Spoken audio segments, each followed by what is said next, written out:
Graça e paz do Senhor Jesus a todos. Hoje nós vamos começar 1 Coríntios capítulo 15. Se algum dia você precisar pregar o evangelho para uma pessoa e você tiver pouco tempo para isso, você pode tomar como texto base 1 Coríntios capítulo 15. Ele é bem evangelístico, ele é bem explicativo, ele resume num único capítulo, toda a ideia central da Bíblia. Aquilo que nós precisamos saber para estarmos na presença do Senhor. Diz assim: também vos notifico, porque ele está continuando do capítulo 14, irmãos, o evangelho que eu já vos tenho anunciado, o qual também recebestes e no qual também permaneceis. Veja bem, o evangelho é anunciado a você, você recebe o evangelho no seu coração e você permanece nele. E continua, diz assim, pelo qual também sois salvos. Quando é anunciado o evangelho para você, você recebe e permanece, você é salvo. Se, agora tem um se. Sabe aquela história de salvação? É uma coisa que você, uma vez salvo, sempre salvo? Tem um se. Se você fizer isso que Paulo vai dizer para você. Porque essa história de uma vez que você está salvo, sempre salvo. Não, se você abandonar o evangelho, não tem como você ser salvo. Ou se você não seguir nada do evangelho, se você quiser levar sua vida como você quer, você não vai ser salvo. Porque tem um se aqui, tem a sua parte. Jesus já fez a parte dele, agora vem a sua parte. É se você fizer isso. Se o retiverdes, tal como vou-lo tenho anunciado. Não é receber de qualquer jeito. Não é receber o evangelho, mas continuar na prática do pecado, continuar andando segundo os padrões desse mundo. Não, é como vou-lo tenho anunciado. É do jeito que ele é pregado. É se você fizer isso, aí você está incluído na salvação. Evangelho não se recebe de qualquer jeito. Evangelho não é oba-oba. Evangelho não é você falar, eu já tô salvo mesmo, agora eu vou sair pro mundão, agora eu vou fazer tudo que eu quero, eu não vou cumprir o que tá lá no evangelho, eu não vou servir ao Senhor dentro de uma igreja, eu não vou fazer parte do corpo de Cristo, eu vou levar minha vidinha do jeito que eu quero. Não tem salvação. Não tem salvação para você, porque o Paulo está sendo muito claro aqui. É se você retiver e se você fizer como ele foi anunciado. Como que o evangelho foi anunciado para você?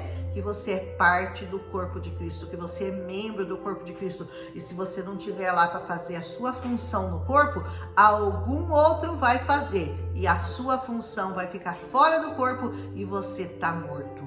Porque você não está no corpo de Cristo.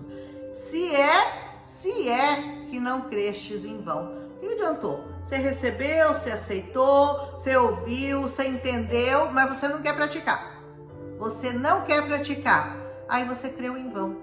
Então, para você não crer em vão, você crê nesse evangelho, você recebe esse evangelho, então faça a sua parte, faça o que o Senhor quer que você faça. Não fique aí querendo levar sua vida do seu jeito, pouco se lixando, pouco se importando com o que esse evangelho pede para você fazer. Porque esse evangelho é um evangelho onde existe a parte de Deus e a sua parte. A parte de Deus perfeita, maravilhosa, cumprida na cruz do Calvário. E a sua parte? O seu Calvário você não quer passar. A sua cruz você não quer carregar. Você não quer ter trabalho para servir ao Senhor. Então, você já sabe qual é o seu lugar no corpo de Cristo. Nenhum. Amém? Ele diz, porque primeiramente eu vos entreguei o que eu também recebi. Paulo diz, eu entreguei para vocês aquilo que eu recebi do Senhor. Que Cristo morreu por nossos pecados, segundo as Escrituras. Primeira coisa que Paulo entendeu, Cristo morreu pelos seus pecados. E ele foi sepultado, ele ressuscitou ao terceiro dia, segundo as Escrituras. É isso que você entendeu? Você entendeu o centro da mensagem do Evangelho? Cristo morreu por causa do seu pecado, ele foi sepultado e ao terceiro dia ele ressuscitou. a mensagem dele, do Evangelho de Paulo, é cristocêntrica. É uma mensagem que tem 3 palavras: morreu e ressuscitou. Morreu, foi sepultado e ressuscitou. Você tem que entender isso, porque sabe qual é a sua parte? A sua parte é morrer com Cristo e depois ser ressuscitado com Ele.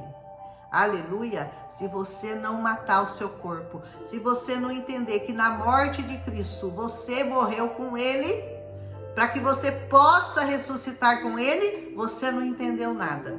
Porque Evangelho nada mais é do que isso. Cristo morreu pelo seu pecado, foi sepultado, ressuscitou ao 3º dia. Qual é a minha parte? Morrer com Cristo e ressuscitar com Ele. E morrer para o seu pecado é uma coisa definitiva. Mortos não sentem, mortos amam como Jesus nos amou. Amém? Ai, a pessoa me feriu, a pessoa me magoou. Você não está morto, irmão. Você não está morto, porque morto não sente. Então, se a pessoa te ofendeu, se a pessoa te xingou, se a pessoa falou alguma coisa que você não gostou, você não tem que julgar ninguém, você não tem que ter sentimento de, ai, tô magoadinho, ai, eu fiquei chateado. Não tem isso. Evangelho é morte. Sabe o que significa morte? Morte quer dizer que você não sente mais essas coisas. O único sentimento que ficou em você é o mesmo sentimento que Jesus. Você quer ressuscitar com Cristo? O único sentimento que tem que estar em você é o mesmo sentimento que estava em Cristo Jesus. Qual é o sentimento que estava em Cristo Jesus? Amor incondicional. Aos que me batem, aos que me espancam, aos que me ofendem, aos que me fazem mal, aos que me injuriam, aos que não creem naquilo que eu prego, eu simplesmente amo. Essa é a mensagem da cruz. Aleluia! Foi sepultado, ressuscitou e foi visto por Cefas e depois pelos 12, ou seja, depois de ressuscitado ele foi visto, não só pelos Cefas, mas também pelos 12, depois foi visto uma vez por mais de 500 irmãos, dos quais vive ainda a maior parte naquela época ainda, desses 500 que viram Jesus ressuscitado, 500 ainda estavam vivos naquela época em que o evangelho estava sendo pregado. Você pensa que Jesus apareceu só para os 12? Não, mais de 500 pessoas viram o Senhor Jesus ressuscitado. Mas alguns já dormem. Ele disse, alguns já tinham morrido naquela época, mas muitos que tinham visto ao Senhor ressuscitado ainda estavam vivos. Depois ele foi visto por Tiago, depois ele foi visto por todos os apóstolos e por último, Paulo dizendo, né? Ele me apareceu também a mim como a um abortivo. Paulo se considerava um abortivo, um aborto. Ele já tinha sido abortado, mas ele foi. Deus deu a ele a chance de vida e Jesus se mostrou a ele lá na estrada para Damasco, aonde ele estava indo, sabe fazer o quê? Matar cristãos, perseguir cristãos, que ele odiava os cristãos. Por isso que ele diz, eu sou um abortivo. Deus, eu já tinha sido abortado por Deus. E o Senhor se mostrou para mim, se revelou a mim. Você imagina quanto Paulo se sentia grato ao Senhor, pelo que o Senhor tinha feito por ele, um homem que perseguiu, um homem que matou, um homem que odiou os cristãos, e Jesus aparece para ele e dá a ele uma chance de não apenas vê-lo, mas poder ser um anunciador do evangelho. Você imagina quanto Paulo tinha de gratidão? Talvez você se sinta assim como um abortivo, alguém que o Senhor já tinha se esquecido, alguém que já está nas drogas, que já está na prostituição, que já está na homossexualidade, que já está na mentira, que já está em tudo quanto é tipo de coisa terrível, que te separa de Deus, e de repente o Senhor se mostra para você, Ele se revela para você, e você deixa de ser um abortivo, e você passa a ser vivo em Cristo Jesus. Mas essa vida que você vai viver para Cristo Jesus, é só para Cristo Jesus. Você vai entender que não existe outra maneira melhor de se viver a vida do que viver a vida debaixo da mão do Senhor Jesus. Amém? Porque ele diz, eu sou o menor dos apóstolos. Ele se considerava, de todos os apóstolos, o menor. Sabe por quê? Porque eu não sou digno de ser chamado de apóstolos, porque eu persegui a igreja de Deus. Paulo se sentia tão indigno de servir ao Senhor. Talvez você se sinta indigno também como Paulo, de servir ao Senhor por tudo que você já fez, por tudo que você já aprontou, por tudo que você já se lameou no pecado. Talvez você se sinta indigno de servir ao Senhor, mas Paulo está dizendo, eu também me sinto indigno de ser chamado de apóstolo, mas é o Senhor que faz todas as coisas. Mas pela graça de Deus, olha o que Paulo vai dizer, mas é pela graça, irmão, não é porque você merece, porque eu não mereço, ninguém merece, mas é pela graça de Deus, eu sou o que sou, de abortivo a apóstolo do Senhor Jesus, e a sua graça para comigo não foi vã, ou seja, eu não faço vã a graça que Deus demonstrou por mim, não faça vã a graça que Deus demonstrou a você. Seja grato ao Senhor, vá agradecê-lo todas as vezes que você puder, esteja na presença do Senhor, louve o nome do Senhor, ceie com aqueles que amam ao Senhor, assente-se a uma cadeira para ouvir as palavras do Senhor, procure um lugar para ser parte do corpo de Cristo, não fica aí sentado na sua casa nada vai acontecer, você tem que se levantar, você tem que servir, você é servo.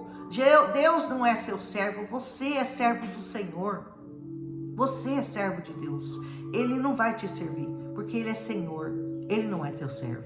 Amém? Foi antes, ele diz, por causa que ele reconhecia essa graça, eu trabalhei muito mais do que todos eles. Todos os outros apóstolos trabalhavam. Mas eu, Paulo, trabalhei muito mais, porque eu reconheço que eu não merecia, que eu não era digno, que eu era um abortivo, que eu persegui a igreja de Deus, que eu não mereço ser chamado de apóstolo, mas por causa disso, eu me desdobro, eu me dobro, eu me dou por inteiro para esse evangelho. Todavia, não eu, ele diz, não eu, mas a graça de Deus que está comigo. Paulo é maravilhoso, né?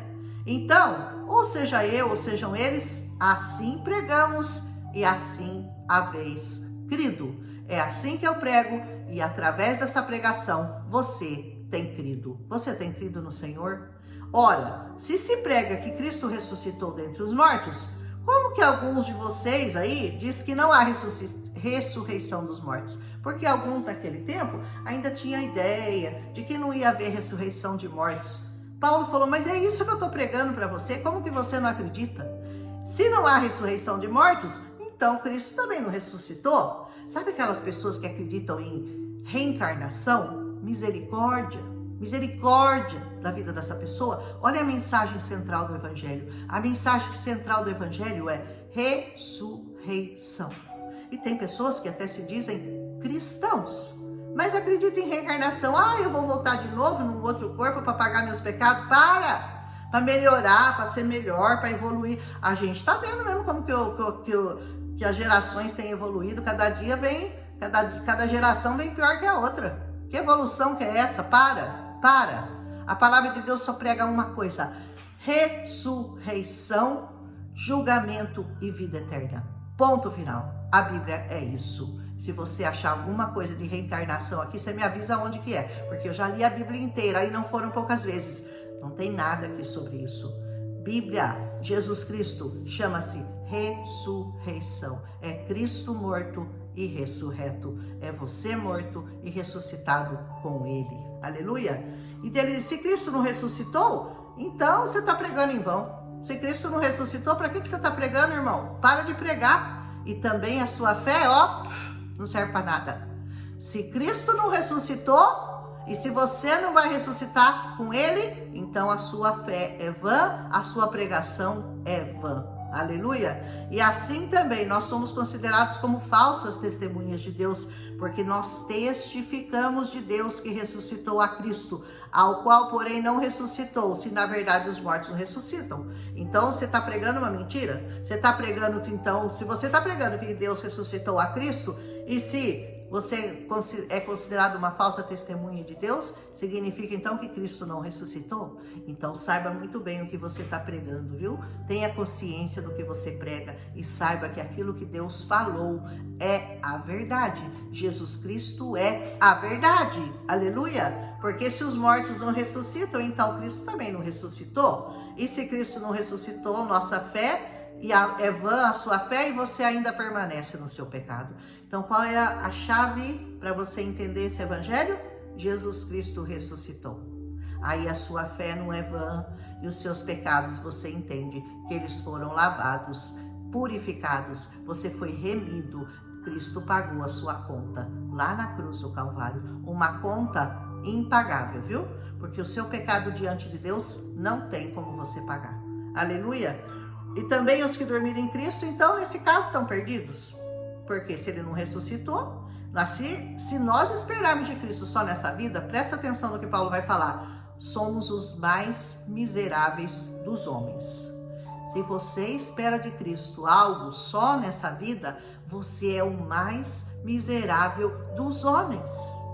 Se você entende que Cristo ressuscitou e que você ressuscitou com Ele e que aqueles que creem nele ressuscitaram com Ele, por que você não aceita a morte de uma pessoa que você sabe que era salva? Por que você não aceita? Porque você não acredita nisso aqui.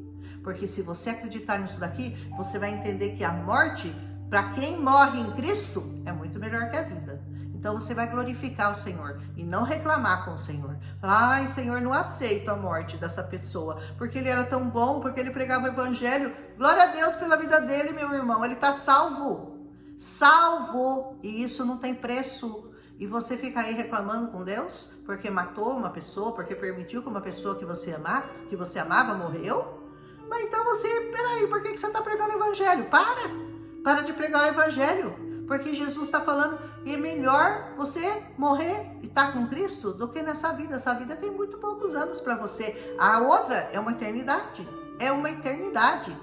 Porque assim como a morte veio por um homem, Adão, né? Também a ressurreição dos mortos veio por um homem. Porque assim como todos morrem em Adão, se você nasceu só em Adão, você está morto. Você está morto. Se você não passar pela segunda vida, você não ressuscitar em Cristo, você está morto. Porque em Adão todos morrem, todos morreram. Então o homem natural, como ele veio de Adão, se ele não passar pelo novo nascimento, ele está morto.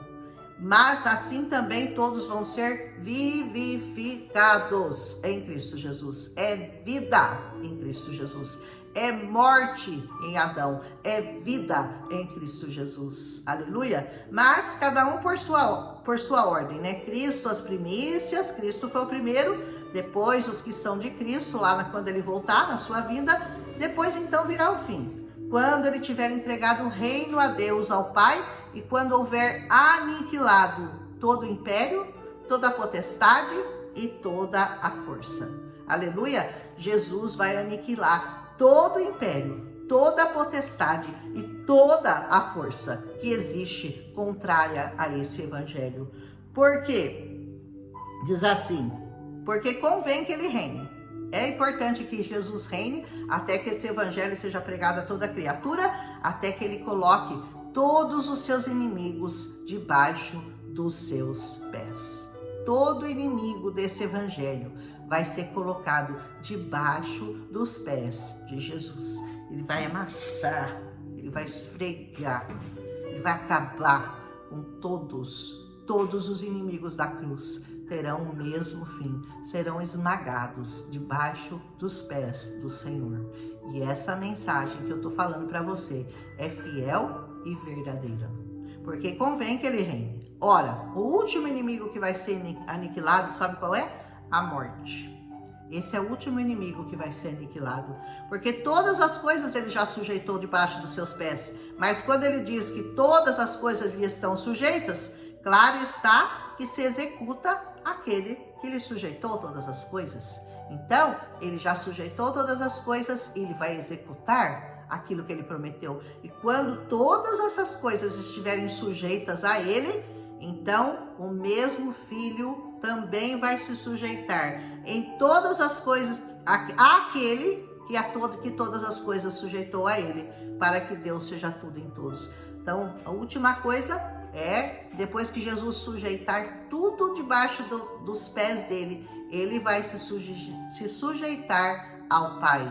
E aí tudo será cumprido, porque o Pai entregou para ele todas as coisas. Então todas as coisas são dele, todas as coisas estão sujeitas a ele, e ele vai aniquilar tudo aquilo que não se sujeita a ele, e finalmente ele vai se sujeitar ao Pai. Aleluia! De outra maneira, o que farão os que se batizam pelos mortos, se absolutamente os mortos não ressuscitam? Por que se batizam eles então pelos mortos? Naquele tempo havia uma religião em que as pessoas se batizavam pelos mortos. Então, meu pai morreu, mas meu pai não era salvo. Aí eu vou lá e eu me batizo para salvar meu pai.